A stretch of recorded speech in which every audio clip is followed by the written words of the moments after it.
마태복음 17장 14절에서 23절 말씀 교독합니다. 그들이 무리에게 이르매 한 사람이 예수께 와서 굴 엎드려 이르되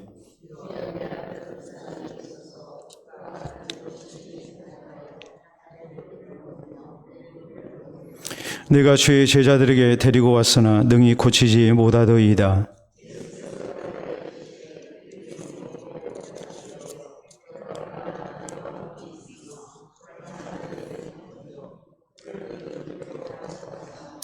이에 예수께서 꾸짖으시니 귀신이 나가고 아이가 그때부터 나으니라.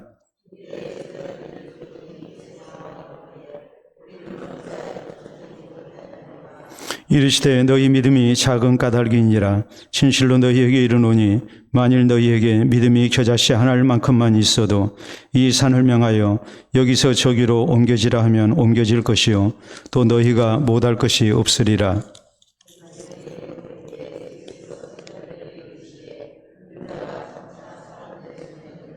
죽임을 당하고 제3일에 살아나리라 하시니 제자들이 매우 근심하더라.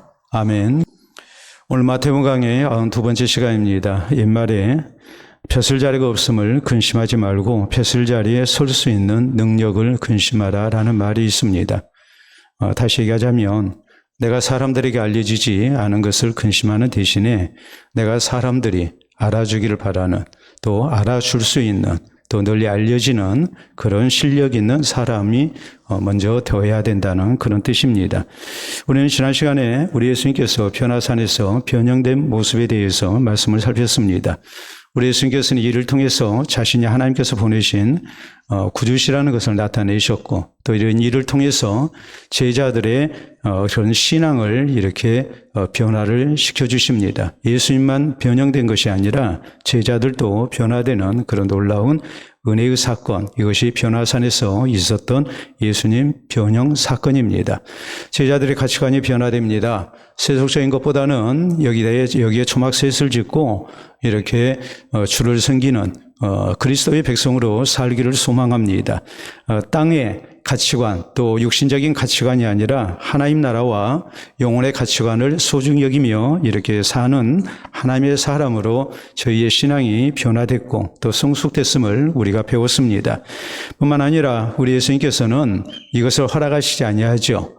산 아래에 있는 이제 다른 사람, 다른 제자들을 생각하게 하십니다. 또 산 아래에서 벌어지고 있는 이 제자들이 해결하지 못하는 이런 큰 문제, 이것을 주님은 이미 아셨기 때문에 이제 이 제자들이 주님의 신령한 은혜를 체험하고 난 다음에 세상으로 돌아가서 세상 가운데 하나님의 나라를 세우고 또 예수 그리스도의 복음을 증거하며 또 다른 사람들을 살리는 사람으로 우리 주님은 쓰임받기를 원하셨습니다. 이 제자들의 눈에 모세와 엘리야는 더 이상 보이지 않았습니다. 오직 예수님만 보였습니다. 그래서 우리가 오직 예수 그리스도만 구주로 믿고 본받는 신앙생활을 해야 된다. 이것이 예수 그리스도의 제자로 부르심을 받은, 그래서 우리가 그 2000년 전에 현장에는 있지 아니했다 할지라도 주께서 주신 이 교훈을 통해서 이 시대에 우리가 변화된 그리스도인이 되어야 된다는 것. 다시 말해서 우리가 예수님만이 우리의 구주가 되시고 이 예수님만을 바라보고 예수님을 위해서 살고자 하는 그런 신앙의 성숙이 이루어져야 되고, 또 우리가 하나님 나라를 세상 가운데 세워서 이제 우리를 통해서 또 세상을 변화시키는 그런 놀라운 역사 있게 하는 것, 이것이 이제 이 시대에 예수 그리스도의 제자로 부르심을 받고 변화산에 오르는 우리의 모습이 돼야 된다라는 것이 우리가 지난 시간에 살폈던 말씀의 내용이죠. 오늘 성경 말씀은 이제 우리 예수님께서 제자들의 청을 거절하시고 그리고 이들을 데리고 산 아래로 내려오셔서 이제 나타내신 귀한 치유의 역사를 우리에게 소개합니다. 예수님이 제자들 내리고 산 아래로 내려왔을 때에 산 위에서 제자들이 겪었던 그런 놀라운 은혜와는 반대로 산 아래에는 너무나도 답답한 현실이 저희를 기다리고 있었습니다.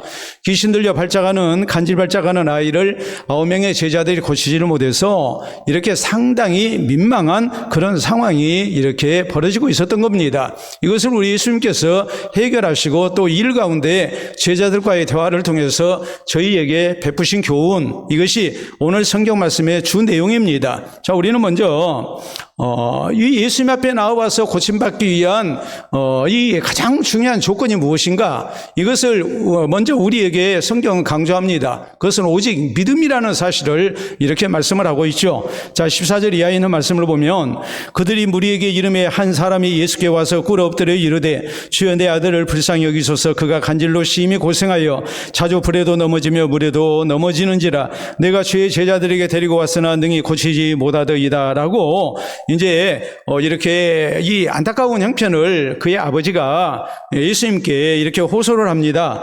그런데 17절에 보면 예수께서 대답하여 이르시되 믿음이 없고 패역한 세대여 내가 얼마나 너희와 함께 있으며 얼마나 너희에게 참으리요 그를 이리로 데려오라 하시니라 라고 이렇게 말씀을 하시거든요. 자, 믿음이 없고 패역한 세대여 라고 이렇게 말씀을 우리 주님이 하셨는데 우리가 이 말씀은 이스라엘 백성들이 광야 생활할 때 이제 하나님께서 모세를 통해서 하셨던 그런 이제 내용과 같다는 것을 알 수 있습니다. 믿음이 없고 패역한 세대라는 것은 광야 생활하던 이스라엘 백성들이 첫째는 하나님의 능력을 믿지를 못했습니다. 하나님께서 날마다 구름기둥 불기둥으로 또 만나로 이렇게 먹여주시고 또 애굽에서 저희를 구원해 내실 때도 이미 10가지의 놀라운 이런 이 재앙을 통해서 하나님이 어떤 하나님이신지를 분명히 드러내셨습니다. 이것은 이스라엘 백성들에게만 나타내신 것이 아니고 이방 세계에도 부정할 수 없는 전능하신 하나님의 모습을 나타내신 거였거든요. 근데 이들이 광야 생활하면서 하나님이 날마다 구름기둥 불기둥으로 인도하시고 또 저희에게 놀라운 하늘의 양식 만나를 공급해주고 계심에도 불구하고 또 어떤 경우에는 반석에서 물이 나게 하시고 하는 이런 놀라운 전능하신 하나님의 능력을 나타내셨음에도 불구하고 이들은 어려운 일을 만나면 하나님을 믿지를 아니했습니다. 하나님의 능력이 부족하다는 식으로 이렇게 생각을 합니다. 그리고 하나님 앞에 불평하고 원망하고 불신앙으로 일관하죠. 그래서 결국에는 이제 하나님의 무서운 징벌을 당할 수밖에 없는 처지에 빠지게 됩니다. 자, 믿음이 없고 패역한 세대요, 또 반역한 세대여라고 이렇게 번역이 되기도 하는데 또 하나 저희의 잘못이 뭐였겠습니까? 그것은 어려운 일을 만나면 하나님이 우리 가운데 안 계신다고 생각하는 거예요. 하나님의 사랑을 믿지를 못한 거예요. 하나님이 우리를 버렸다고 생각을 하는 거예요. 그리고 저희는 하나님을 의지하지 않았습니다.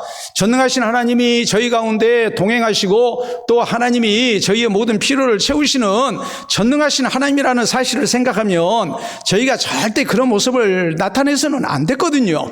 근데 저희가 이렇게 불신앙 가운데 하나님을 믿지 않고 의지하지 아니하는 이런 잘못된 모습을 나타낼 때 우리 하나님께서는 믿음이 없고 패역한 세대라는 말씀을 하십니다. 또 모세가 그렇게 이제 이 백성들을 향해서 아주 질타하면서 책망하면서 이제 그렇게 말을 하죠. 근데 우리 예수님께서 지금 오늘 본문 여기 17절에 보면 믿음이 없고 패역한 세대요 내가 얼마나 너희와 함께 있으며 얼마나 너희에게 참으리요 라고 이렇게 말씀을 하고 계신단 말이에요. 우리가 같은 내용을 기록하고 있는 마가복음 9장 22절 이하에 보면은 아이 아버지가 예수님께 이렇게 이제 말씀을 드립니다. 무엇을 하실 수 있거든 우리를 불쌍히 여기사 도와주시옵소서 그랬어요. 다시 말하자면 예수님의 제자들 보니까 9명이서 내 아이의 이 귀신 들려 간질 발작하는 것을 고쳐보겠다고 저희가 달려들었지만 못했어요. 자, 제자가 잘못하면 누가 욕먹습니까? 스승이 욕먹게 되죠.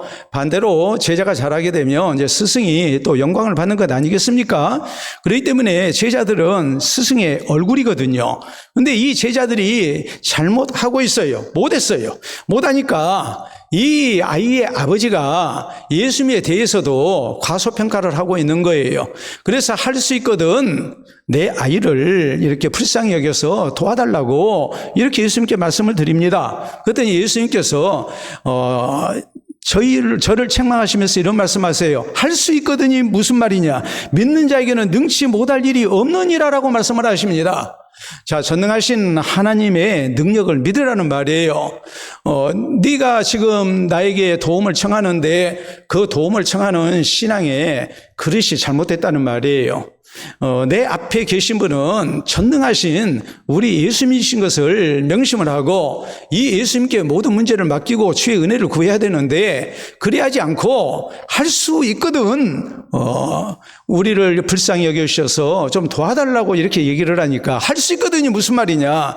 믿는 자에게는 능치 못할 일이 없다라고 말씀하셔서 저에게 지금 하나님의 능력, 예수님의 능력이 부족한 것이 아니라 너의 믿음이 잘못됐다고 우리 주님께서는 이렇게 지적을 하신 것입니다. 근데 이런 문제가 이 아이의 아버지에게만 있었던 것이 아닙니다. 이 문제는 제자들에게도 있었습니다. 제자들도 믿음이 없었습니다. 그렇기 때문에 우리가 19절에 보면 예수님이 이 아이를 고치고 난 다음에 이때의 제자들이 조용히 예수께 나와 이르되 우리는 어찌하여 쫓아내지 못하였나이까 라고 묻습니다. 20절에 이르시되 너희 믿음이 작은 까닭이니라. 진실로 너희에게 이르노니 만일 너희에게 믿음이 겨자씨 한 알만큼만 있어도 이 산을 명하여 여기서 저기로 옮겨지라면 옮겨질 것이요 또 너희가 못할 것이 없으리라 라고 우리 주님이 말씀을 하십니다. 자, 이 제자들의 문제가 뭐였는가? 지금 예수님이 저희 가운데 안 계시니까 자기들에게 주님의 능력이 역사하지 아니했다고 생각을 하고 있는 겁니다. 그런데 예수님은 그런 말씀이 아닙니다. 너희가 정말로 나를 진실되게 의지했느냐? 너희가 정말로 하나님을 의지했느냐? 의지하지 아니했다는 말이죠. 삶과 같은 큰 문제가 있다 할지라도 온전히 하나님을 의지하고 하나님 앞에 맡기게 될 때에 하나님의 전능하신 능력이 나타나고 선한 해결이 나오게 돼 있는데 이 제자들이 하나님을 향한 진실된 믿음이 없었음을 우리 주님께서 지적을 하고 계시는 거예요.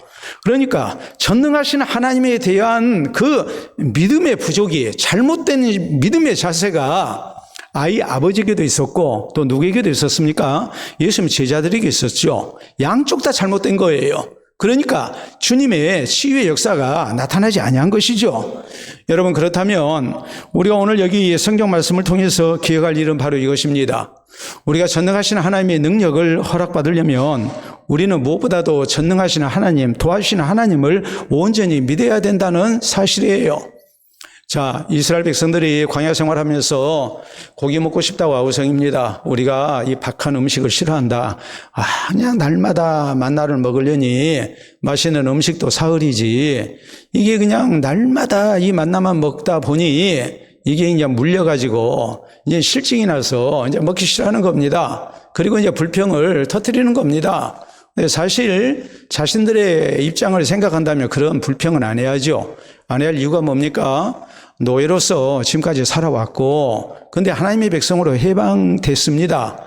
또 저희에게는 가나안 땅에 약속되어 있습니다. 거기에다가 먹을 것 다 하나님이 해결해 주십니다. 이런 것을 생각하면 감사함으로 먹어야 되는데 원래가 하나님을 향한 신앙이 잘못되어 있고 또 감사할 줄 모르는 이런 부패한 본성 때문에 또 노예라는 것이 그렇잖아요. 노예가 살 때 어떻게 살겠습니까? 불평 속에서 살겠습니까? 세상을 이렇게 원망하면서 살겠습니까? 아니면 늘 감사 속에 기뻐하면서 찬송하면서 이렇게 살겠습니까? 노예의 삶이라는 것은 늘 불평이죠. 불만이죠. 또 원망이죠. 이게 생활화된 사람들이고 습관화된 사람들이에요. 그러다 보니까 정작 지금 감사하면서 살아야 할 저희의 형편임에도 불구하고 저희는 이제 고기 먹고 싶다고 아우성이었어요. 모세가 답답해서 이 백성들 정말 화가 나죠. 이 모세가 나중에는 하나님께 이렇게 하소연을 합니다. 하나님, 내가 이 백성들을 배웠습니까? 내가 낳았습니까? 왜 나한테 이거 다 책임지라고 합니까? 모세도 그냥 열불이 나가지고 그렇게 얘기를 하는 거예요. 아니, 하나님이 모세한테 책임지라고 하셨습니까? 아니죠. 하나님이 책임지고 계시잖아요. 모세가 자기가 먹을 것을 줬습니까? 그게 아니잖아요. 그런데 백성들의 이런 습관적인 불평, 원망 때문에 그리고 모세에게 이렇게 원망하는 이 백성들의 아우성을 들었을 때 모세가 화가 났어요. 그래가지고 하나님을 향해서 하나님, 내가 이 백성들을 배웠습니까? 내가 낳았습니까? 왜 나 혼자 이 책임을 지라 하십니까? 하면서 이제 내가 어디서 고기가 나서 먹이겠습니까? 하면서 막 하나님 앞에 답답한 사정을 얘기하니까 하나님께서 말씀을 하십니다. 내가 고기 먹여주겠다. 하루나 이틀이 아니고 닷새나 열흘이 아니고 20날이 아니고 얼마 동안 먹여준다고요? 한 달 동안 내가 먹여주겠다. 한 달 동안 먹여준다. 냄새 맡기도 싫어할 정도로 내가 고기를 먹여주겠다. 모세가 이렇게 얘기를 해요. 아니 하나님, 이 백성이 보행자가 60만 명입니다. 그러면 남녀노소 모두가 다 200만 이상의 엄청나게 많은 백성들인데 양떼를 잡은들 소떼를 잡은들 족하겠으며 바다의 모든 고기를 모은들 족하겠습니까? 그랬거든요. 그랬더니 하나님께서 딱 한 말씀 하세요. 그게 뭐냐면 여호와의 손이 짧으냐 그랬거든요. 성경에 하나님의 손이라는 것은 하나님의 능력을 말합니다. 여호와의 손이 짧으냐. 하나님은 전능하신 하나님이라는 말이에요. 전능하신 하나님으로서 얼마든지 모든 문제를 해결하실 수 있는 하나님이라는 말이에요. 여러분, 예수님께서 나타내신 첫 번째 표적, 가나 혼인잔치에서 물을 가지고 포도주를 만든 그 놀라운 표적을, 그 일어난 배경을 우리가 놓고 보면 포도주가 혼인집에서 떨어졌을 때, 그래서 이제 즐거워야 할 잔치가 씁쓸해하는 그런 모습으로 끝나야 하는 그런 위기 속에 빠졌을 때에 예수님의 어머니 마리아가 예수님께 이 딱한 사정을 말씀을 드립니다. 그리고 마리아가 뭐라고 그럽니까? 무슨 말씀을 하시든지 다 그대로 해라 그랬거든요. 하인들에게. 여러분, 마리아는 예수님의 능력을 믿은 거예요. 지금 이 상황은 아무도 해결 못해요. 이건 돈으로도 해결할 수 있는 문제가 아니고 많은 사람들, 동네 사람들이 다 힘을 합쳐도 해결할 수 있는 문제가 아니에요. 어떻게 물을 가지고 포도주를 만들겠습니까? 그러나 마리아는 믿었어요. 예수님은 어떤 문제든지 우리는 해결 못해도 예수님은 해결하실 수 있다고 믿은 거예요. 마리아가 예수님께 돈 몇 푼 지어주면서 좀 포도주 어떻게 좀 마련을 해달라고 부탁한 것도 아니고, 예? 마리아는 내가 예수님께 이 문제를 말씀만 드리면 예수님은 어떻게든 해결하신다고 믿었어요. 예수님의 전능하심을 믿은 거예요. 그러니까 가지고 온 거죠. 만약에 전능하신 예수님의 능력을 믿지를 못했다면 문제를 가져올 수가 없습니다. 여러분, 그렇기 때문에 종교학자 마틴 루터는 이런 말을 해요. 성도는 하나님을 참으로 믿는다면 어떻게? 라는 질문을 십자가에 못 박아야 된다 그랬어요. 여러분, 우리가 어떤 문제를 딱 만나게 되면 어떻게를 생각해요? 내게 있는 문제를 어떻게 해결하지? 어떻게 해야지? 어떻게 해야지 했는데 내게 방법이 없어요. 사람에게 방법이 없어요. 어떻게 방법이 생각나지 않아요. 그러면 하나님도 못해요. 근데 하나님께 믿음으로 맡겨야 된다 그러면은 우리가 다 알아요. 문제가 생기면 믿음으로 우리가 하나님 앞에 맡겨야 된다. 근데 믿음으로 맡길 때 우리에게 필요한 자세가 무엇인가? 어떻게를 십자가에 못 박으라 그랬어요. 우리가 하나님이 어떻게 하실 것인가를 생각하면 사람의 수준을 넘어서지는 못해요.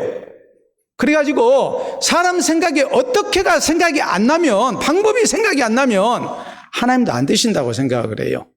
근데 사람 생각에 어떻게 할 것인가 했더니 거의 한 80%, 90% 정도 가능성이 있어요. 그러면 아주 친절하게 하나님께 방법을 알려드립니다. 하나님, 이 문제를 이러기러하게 하나님께서 해결해 주세요. 내가 하나님 앞에 지시를 해요. 하나님 앞에 기도 시간을 통해서 어떻게 그 방법을, 정보를 제공하는 거예요. 근데 하나님의 수준이 그것밖에 안 됩니까? 하나님은 전능하신 하나님이시기 때문에 우리가 생각할 수 없는 방법으로 역사하세요. 우리에게는 어떻게가 없어도 하나님께는 어떻게가 있는 거예요. 왜요? 하나님은 전능하신 하나님이시기 때문에. 우리가 그걸 믿고 하나님 앞에 맡겨야 된단 말이에요. 그래서 신앙경언에 나오는 말이 또 이거예요. 우리가 자주로 듣고 기억해야 할 말씀이에요. 하나님을 제한하지 마라.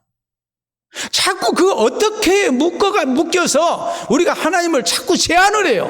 그 하나님의 제한, 한계를 어디에다가 우리가 두고 하나님을 제한하느냐? 사람 수준으로 우리가 둬버리는 거예요. 하나님은 이웃집 아저씨가 아니에요. 나하고 가까운 친구가 아니에요. 그 정도 능력이 아니에요. 하나님은 전능하신 하나님이세요. 전능하신 하나님이시기 때문에 믿음으로 하나님 앞에 다 맡겨야 된단 말이에요. 이게 우리에게 있어야 해요. 오늘 귀신 들려 발작하는 이 아이를 고친 사건을 통해서 우리 주님은 주님 앞에 나오는 자에게 필요한 것이 무엇인가? 또 주의 제자로서 하나님의 놀라운 은혜를 나타내기를 원하는 성도에게 필요한 것이 무엇인가? 그것은 전능하신 하나님을 향한 믿음인 것을 우리 주님은 강조하고 계십니다. 우리는 믿음으로 하나님 앞에 나와야 하고 믿음으로 하나님 앞에 모든 문제를 맡겨야 됩니다. 내게 어떻게라는 방법이 없고 다른 사람에게도 어떻게라는 방법이 없다 할지라도 하나님께 맡기면 하나님이 가장 선한 방법으로 해결하신다.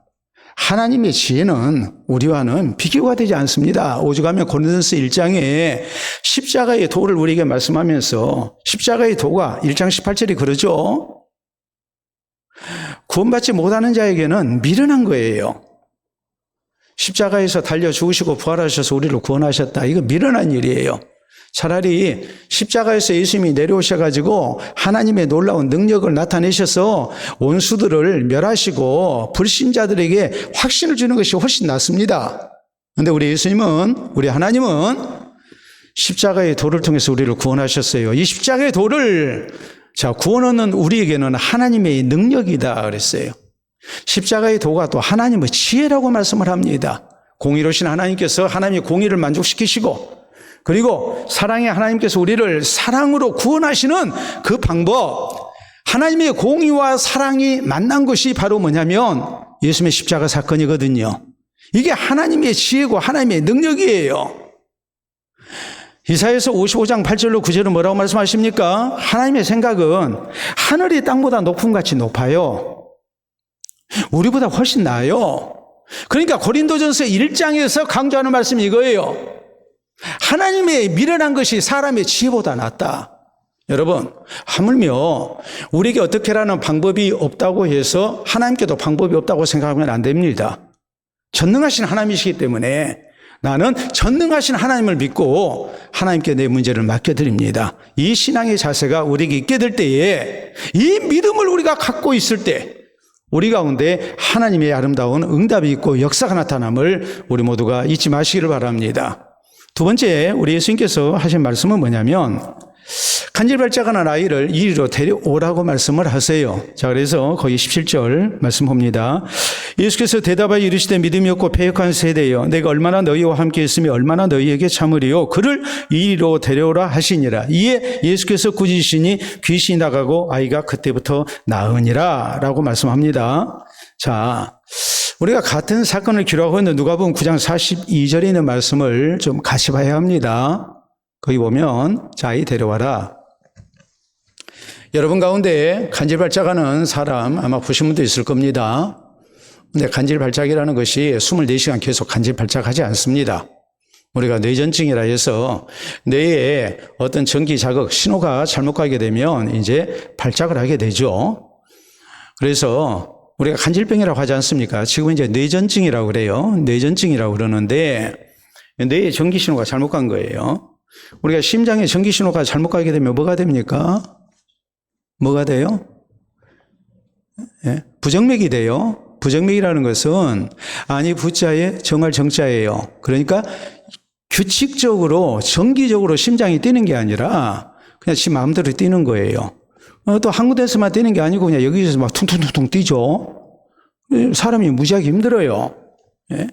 그래서 이제 부정맥 치료하시고 수술하신 분들 보면 속에다가 이제 전기 자극을 주는 그 신호기를 달죠. 그래서 그것이 이제 정기적으로 이렇게 규칙적으로 심장이 박동하도록 전기 신호를 보내주는 거거든요. 뇌전증은 뇌에 전기 신호가 잘못 가가지고 그래서 문제가 생겨요. 우리 이제 잘못 아니까 이제 우리는 그러잖아요. 이제 뭐냐면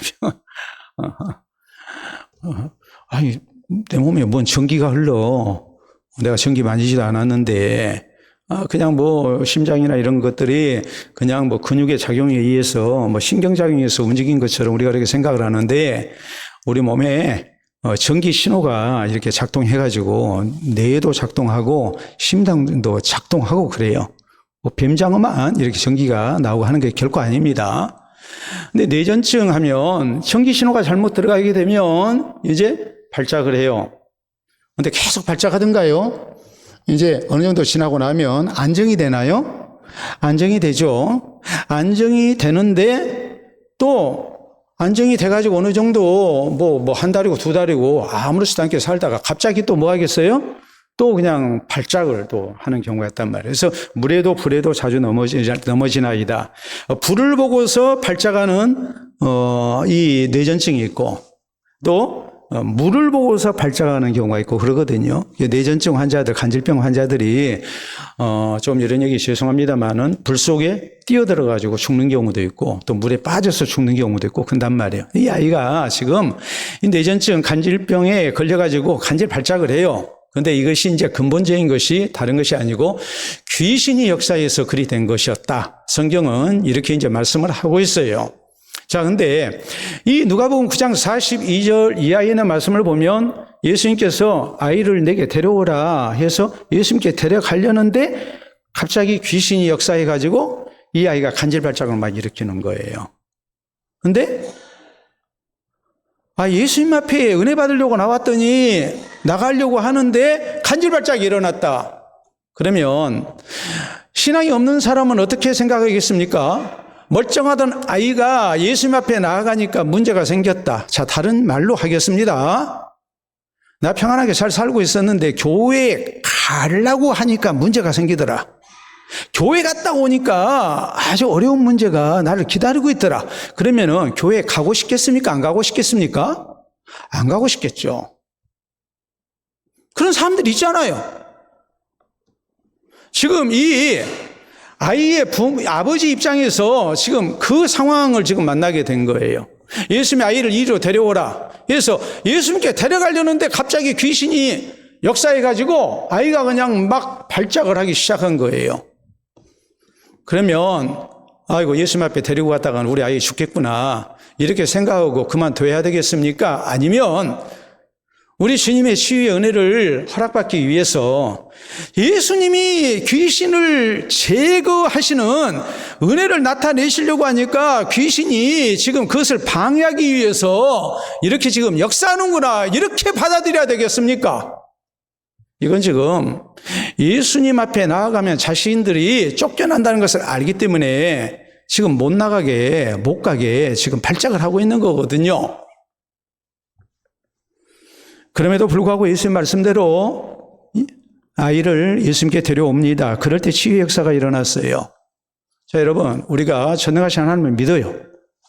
믿으면 우리가 뭐 해야 되느냐? 내게는 어떻게가 없어도 우리 하나님께는 전능하시기 때문에 하나님의 방법이 있다고 믿고 우리가 하나님 앞에 맡기고자 할 때에 우리에게 필요한 것이 무엇인가? 온전히 맡겨야 해요. 살든지 죽든지 하나님 뜻대로 하시옵소서. 하나님 알아서 하세요. 나는 하나님께 그냥 맡겨버리겠습니다. 이 하나님을 향한 전적인 신뢰가 있어야 해요. 그게 진짜 믿음이라는 것을 우리가 명심을 해야 해요. 우리는 맡겼다가 불안해요. 뭐가 더 내가 생각한 대로 진행이 안 돼요.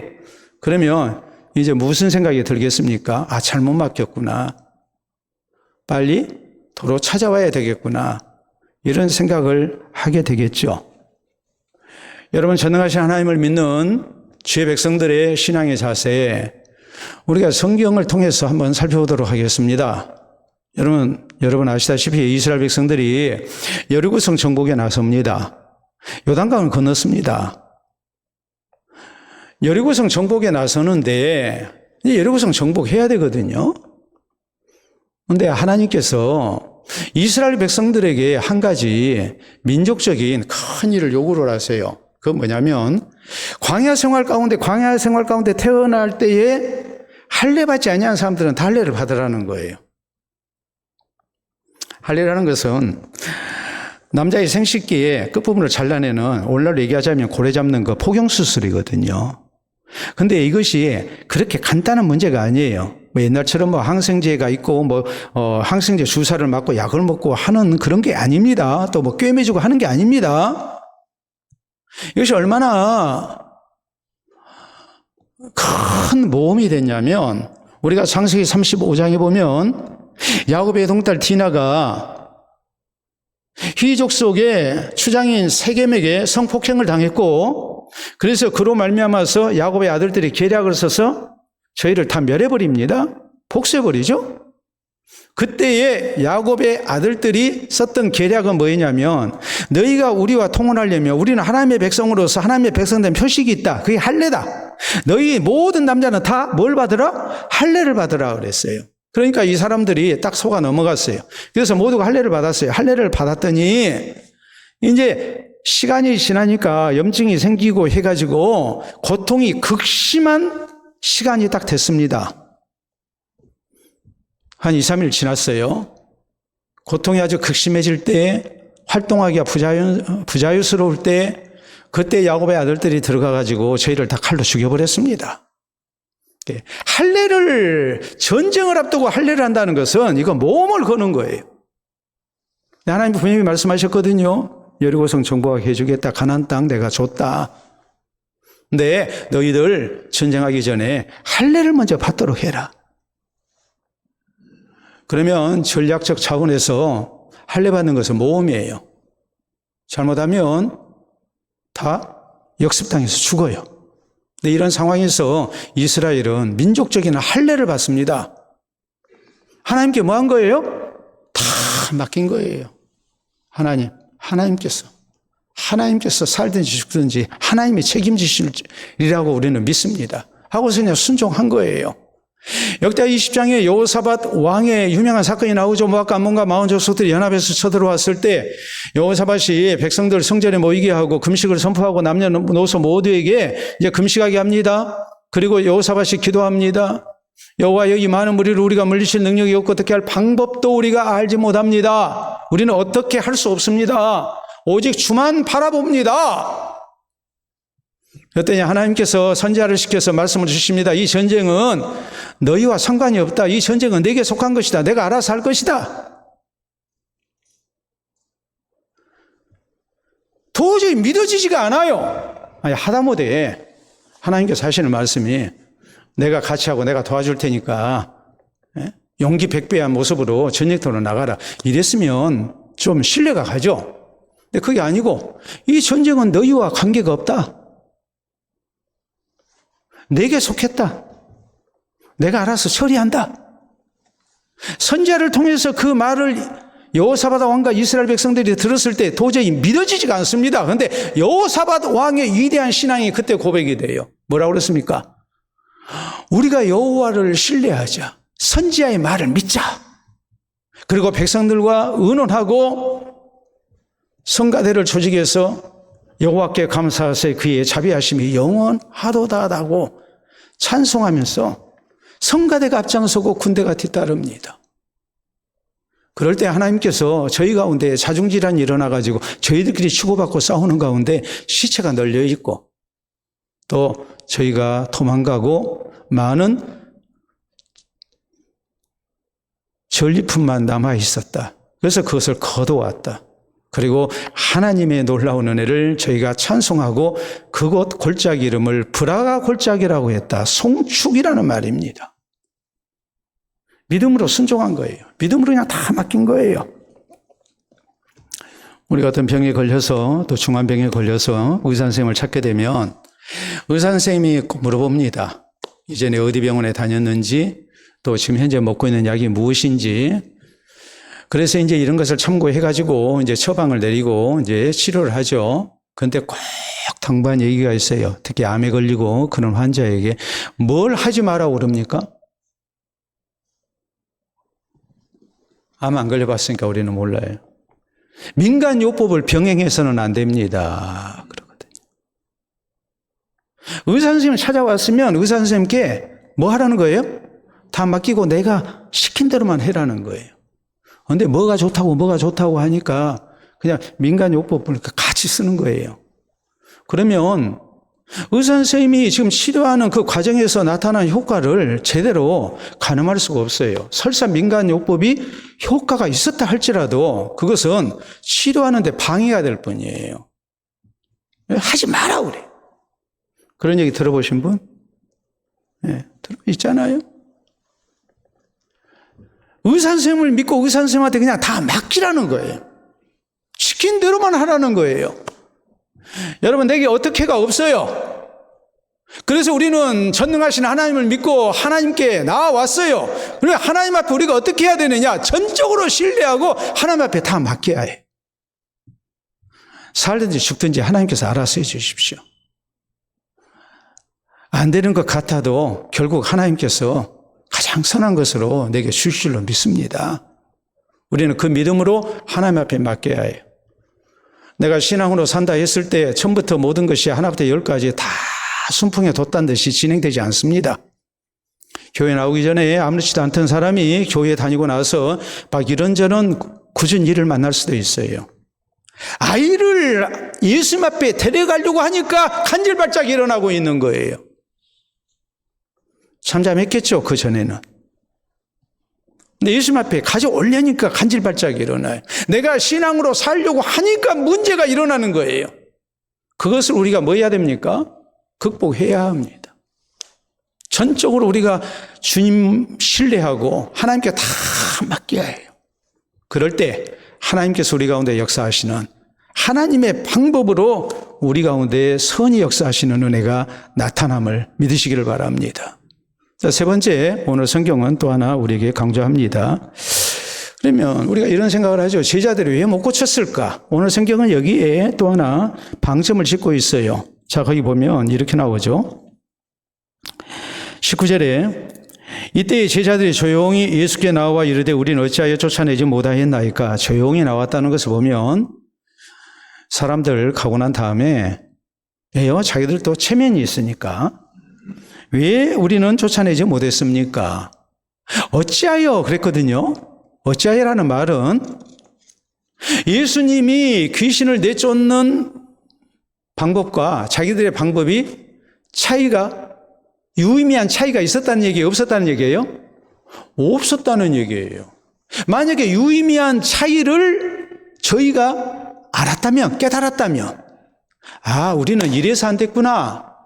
이렇게 스스로 깨닫죠. 근데 아무리 봐도 예수님이 귀신을 쫓아낸 것과 자기들이 한 것과 차이가 없는 거예요. 그러니까 이상해요.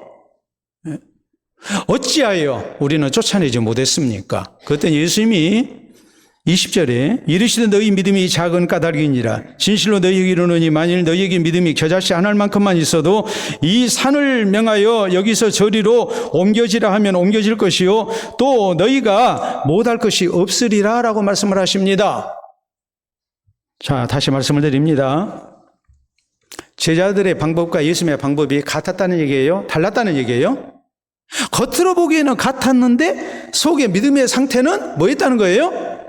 차이가 있었다는 것을 지금 지적을 하고 계시는 거예요. 자, 같은 사건을 기록하고 있는 마가복음 9장 28절 이하에 보면 예수님이 이런 말씀을 하십니다. 기도 외에는 다른 것으로는 이런 종류가 나갈 수 없느니라. 그러면 제자들이 기도했다는 말이에요? 안 했단 말이에요? 안 했다는 말이에요. 그냥 그랬겠죠. 귀신아 너에게 명하노니 이 아이에게서 나올지어다 하고 했겠죠. 예수 그리스도 이름으로 명하노니 하면서 나오라고 했겠죠. 그런데 그 목소리는 컸는데 저희에게 믿음이 있었어요, 없었어요? 믿음이 없었다는 얘기예요. 우리 예수님의 말씀은 이거예요. 기도 외에는 이런 종류가 나갈 수가 없다. 이 말이면 첫째는 너희가 기도했다 안 했다? 기도 안 했다. 저희는 전도여행 때 둘이서 짝지어가지고 나가서 우리 예수님이 제자들을 세우실 때에 저희에게 병자를 고치고 귀신을 내어쫓는 권능을 주셨습니다. 그리고 나가서 전도여행 하면서 저희가 신나서 보고를 했죠. 주의 이름으로 귀신들이 쫓겨납니다. 그러니까 예수님께서 사탄이 하늘로부터 떨어지는 것을 내가 보았노라. 너희들 그런 것 가지고 기뻐하지 말고 너 이름이 하늘에 기록된 것을 기뻐해라. 예수님이 그렇게 말씀을 하셨잖아요. 그러니까 귀신을 내어쫓는 경험이 이 제자들에게 있었어요, 없었어요? 이미 있어요. 그때는 몇 명이서? 2명이서 해도 능력이 나타났어요. 이번에는 몇 명? 예수님이 마음에 안 들게 야고보와 요한과 베드로 세 핵심 제자 데리고 산 위로 올라가 버리셨어요. 그러니까 9명이 더 일심동체가 됐겠죠. 야, 우리도 뭔가 좀 해보자. 예? 근데 귀신 들린 아이를 데려오니까 그냥 막 9명이서 막 했겠죠. 했는데 이전에 경험도 있고 하니까 자기들에게 무슨 능력이 있는 것처럼 하나님 앞에 기도를 하지 아니한 겁니다. 자기들의 힘으로, 경험으로, 수로 고칠 수 있다고 잘못 생각한 거예요. 이 교만함 때문에 결국 실패하고 만 거예요. 너희가 기도 안 했다. 기도 안 하고 하는데 어떻게 하나님의 능력이 나타나겠느냐. 예수님이 말씀하세요. 두 번째는 너희가 믿음이 겨자씨 한 알만큼만 있어도 이 말은 살아있는 믿음이 아니었다는 말이에요. 믿습니다 했는데 실제적으로는 안 믿은 거예요. 불완전하게 믿은 거예요. 온전히 신뢰를 안 한 거예요. 온전히 맡기지 않은 거예요. 그러니까 실패를 한 거예요. 나중에 우리 예수님께서 십자가 시전에 제자들에게 교훈하십니다. 요한복음 15장에 있는 말씀을 보면 포도나무의 가지가 나무에 붙어 있으면 저절로 열매를 맺지만 나무에서 떨어지면 불쏘시개밖에 되지 아니한다. 예수님이 포도 재배를 위한 노하우를 팁을 이렇게 가르쳐 주신 겁니까? 아니잖아요. 너희가 나를 떠나서는 아무것도 할 수 없느니라. 너희가 나를 떠나서는 아무것도 할 수 없다. 너희가 내 안에 거해야 된다. 진실되게 나를 믿어야 되고 나를 의지해야 되고 나를 향한 기도 가운데 사역을 해야 우리 주님이 함께 하시는 동역하시는 역사가 나타난다고 우리 주님은 말씀을 하고 계시는 거예요. 사도 바울은 골로새 1장 29절에 말씀합니다. 나도 내 속에서 역사하시는 이의 능력으로 말미암아 수고하노라. 내 안에 누가 계세요? 예수 그리스도가 계세요. 주님을 진실되게 모시고 주님 안에 있었던 거예요. 빌보서 4장 13절에 말씀합니다. 내게 능력 주신 자 안에서 내가 모든 것을 할 수 있느니라. 내가 예수님 안에 있는 거예요. 예수님과 내가 하나인 거예요. 그러니까 놀라운 역사가 나타나죠. 스가랴서 8장에 보면, 에스라 8장에 보면 에스라가 바사제국에서 포로 생활하던 이스라엘 백성들 아닥사스다 왕의 호위 가운데 이제 이렇게 고국으로 돌아오는 그런 특별한 은혜를 입습니다. 아닥사스다 왕이 염려 가운데 얘기합니다. 야, 에스라야, 너희가 돌아가는 길 도적대도 많고 길도 험하고 그러는데 너희들 그냥 가면 위험해. 그러니까 내가 군대로 호위해 줄게. 그랬더니 에스라가 그것을 거절했어요. 거절했던 이유는 평소에 얘기하기를 우리 하나님은 하나님을 찾는 주의 백성과 같이 하신 하나님이십니다. 하나님을 향한 믿음으로 사는 백성은 하나님이 책임지십니다. 이래놓고 고국으로 돌아갈 때 위험할 것 같으니까 왕의 군대로 이렇게 호위를 받는다. 이것이 도저히 신앙 양심상 용납이 안 된 거예요.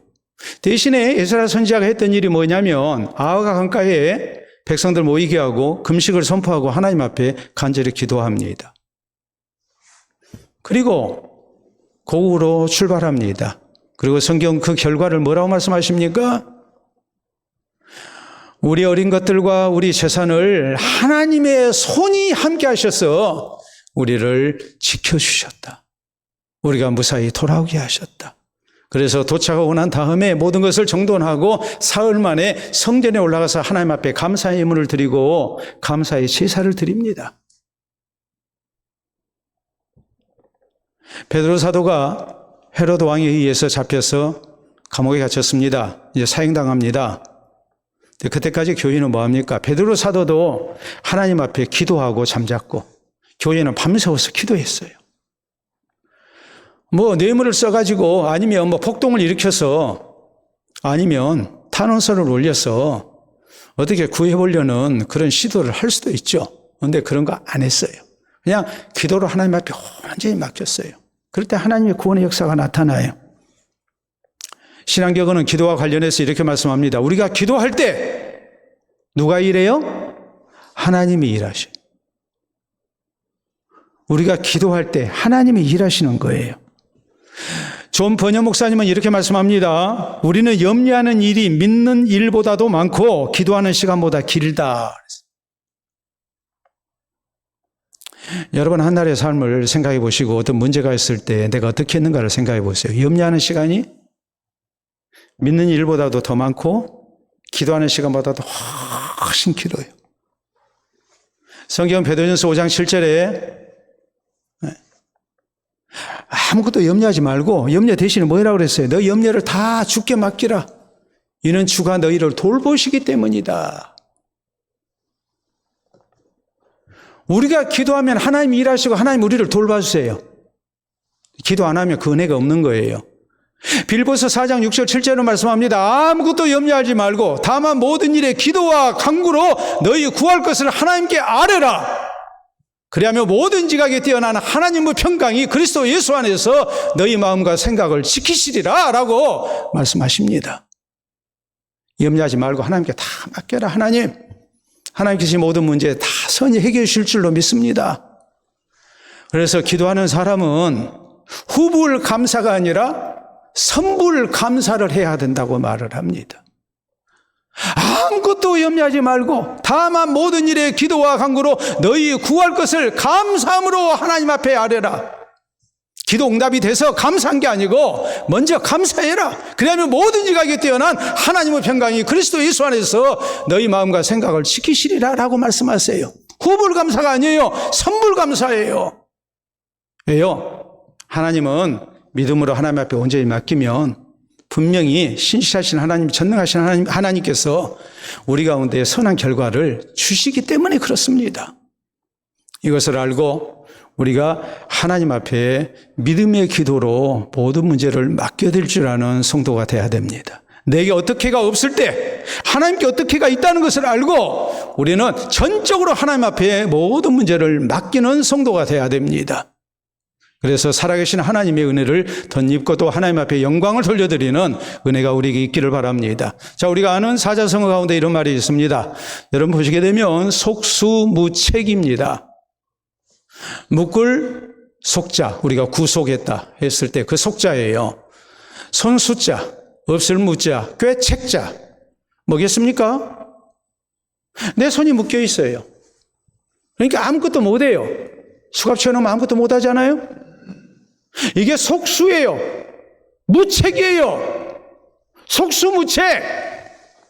어떤 문제를 만나게 되면 내 손이 안 묶여졌다 할지라도 내게 방법이 없어요. 어떻게가 없어요. 방법이 없어요. 그러면 우리는 속수무책이에요. 아무것도 못해요. 내 손이 묶여있다 할지라도 우리가 할 수 있는 게 있어요. 두 손 모아졌으니까 우리가 뭐 해야 되겠습니까? 기도해야죠. 성도는 속수무책일 때 이 모은 두 손으로 하나님 앞에 기도하는 사람이 되어야 돼요. 우리 하나님의 전능하심을 믿고 내게는 어떻게라는 방법이 없어도 하나님께는 어떻게가 있다는 것을 우리가 믿고 전적으로 하나님을 신뢰하면서 우리가 믿음으로 기도로 다 맡겨야 됩니다.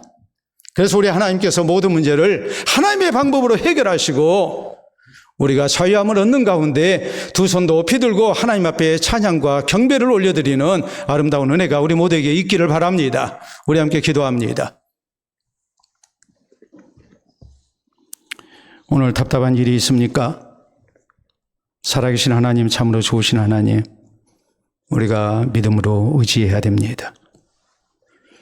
오늘 성경 말씀 제자들은 예수 그리스도의 십자가의 죽음과 3일 후의 부활에 대해서 다시 말씀을 듣지만 저희는 매우 근심합니다.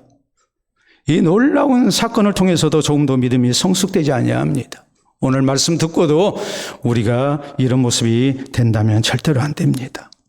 어려운 일 만날 때 속수무책일 때 두 손 모아 하나님을 향해 전능하신 아버지를 향해 전적으로 하나님 앞에 맡기는 기도 힘쓰게 하여 주시옵소서.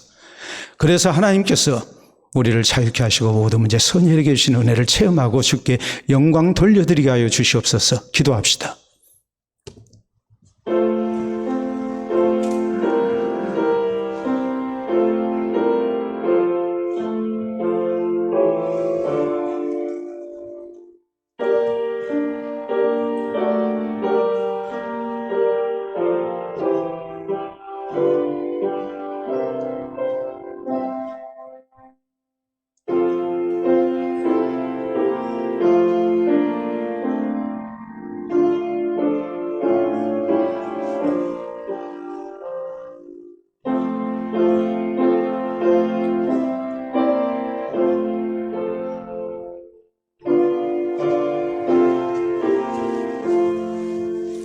참으로 좋으신 우리 아버지 은혜를 진심으로 감사합니다. 여러 가지 힘들고 어려운 일 만나 우리가 힘들 때가 참으로 답답할 때가 많이 있지만 그때마다 하나님께서 우리 아버지가 되시고 우리 위로가 되시며 또 돕는 이가 되어주심을 진심으로 감사합니다. 이 믿음 가지고 우리가 두 손 모아 하나님을 찬양하며 하나님 의지하며 하나님께 기도하며 전능하신 주께서 우리의 모든 문제를 도맡으신 가운데 합력하여 선한 결과로 인도해 주실 것을 믿고 우리가 더욱 기도 생활에 힘쓰기를 원합니다. 주를 찾는 백성들마다 그 마음에 진정한 믿음과 평강의 모습이 있게 하시고 또 주께서 우리의 기도를 받으시고 모든 일을 선히 주장하여 주셔서 기도하는 백성들, 하나님 의지하고 믿음으로 살고자 하는 백성들마다 살아계신 하나님께서 책임지시고 또 도우시는 놀라운 은혜가 우리 가운데 체험되게 하시고 널리 간증될 수 있도록 인도하여 주시옵소서.